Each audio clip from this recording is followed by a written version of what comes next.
ভালোবাসা কেন আসসালামু আলাইকুম এভরিওয়ান, আপনারা সবাই আমার এই ভাতিজার কান্না দেখে সবাই শুনতে চেয়েছেন তার কাহিনী। তো আজকে সেই পুরো কাহিনীটাই বলবো। তার আগে একটা ছোট্ট কথা বলে নেই, আমাদের পিসাই হুজুর সবসময় একটা কথা বলতো, গাই ভালো যার দুধ ভালো তার ঘি, মা ভালো যার মেয়ে ভালো তার জি।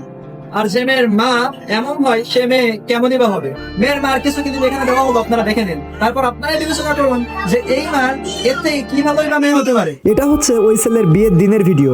বিয়ের দিন এখানে সকল শালীরা একটা অনুষ্ঠান করছিল, তার মধ্যে মেয়ের মা কিভাবে আসে এটা আমারে বোঝান। এই মেয়ের মা এখানে আসছে তো ঠিক, আসার পরে শালীদের থেকে উনি নিজেই গলাবাজি করে দাম দর করছিল যে কত টাকা দিতে হবে এবং কত টাকা নিতে হবে। ওনার ব্যবহারটা এত জঘন্য ছিল আপনাদের বলে বোঝাতে পারবো না। ওই দিনই বুঝেছিলাম যে কিছু একটা সমস্যা এখানে হবে। আর একটা কথা বলতে গেলে এই মেয়ের মায়ের হাতে 4টা করে ফোন থাকে এবং এক এক ফোনে এক একজনের কল আসে সবসময় প্রতিনিয়ত। এখন এই মেয়ের মা কি কোনো ব্যবসায়ী নাকি কি এটা আমি জানি না, আপনারা বলতে পারেন কমেন্ট বক্সে। আমার তো মনে হয় এই মেয়ের মায়ের একাধিক ব্যবসা আছে, তার মধ্যে একটা ব্যবসা মেয়েকে বিয়ে দিয়ে কাবিনের টাকা হাতানো, এবং আরো একটি ব্যবসা হতে পারে, সেটি আপনারাই বলেন। তো তারপর থেকে আমরা তার মুখ থেকে শুনবো। বলো, তোমরা কি রিলেশন করছিলে না আগে? দুজন বসেছিল।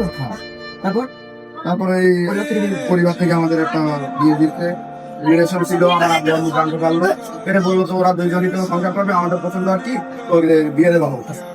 এখন এইখানে বিষয়টা হয়েছে ওদের কোর্ট ম্যারেজ ছিল, মানে কাগজ কলমে বিয়ে ছিল, সেটাকে আমরা বলি কাগজ কলমে 8 মাস আগের থেকে বিয়ে।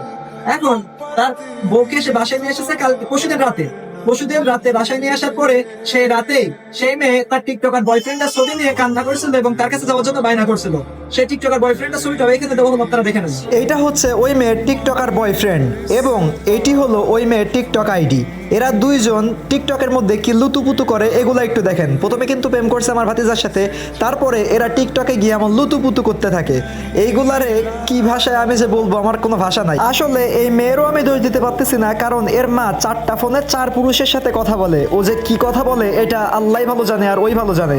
হয়তো কোনো বড় মানের ব্যবসায়ী হবে, এবং কি ব্যবসায়ী হতে পারে আপনারা একটু উদাহরণস্বরূপ কমেন্ট বক্সে বলে যাবেন, তো আমি একটু দেখবো। সবশেষে আমার কথা একটাই, যদি তুই অন্য পোলার সাথে ভেগে যাবি বা অন্য পোলার সাথে রিলেশন করবি, তাহলে তুই কেন একটা পোলার জীবন নষ্ট করলি এবং পুরো গ্রামের সামনে হেনস্থা করলি? এইটা আমারে বল। এইটা জবাব কে নিবে? এটা জবাব কারোর কাছে, এটা জবাব নেই। এখন আমরা গুরুজনের থেকে কিছু শুনি। বিয়ের থেকে শুরু করে আমরা দেখাশোনা করলাম, বললাম যে মেয়ের মা এবং বড় বোন এত খারাপ, যা ভাষায় প্রকাশ করার মতো না।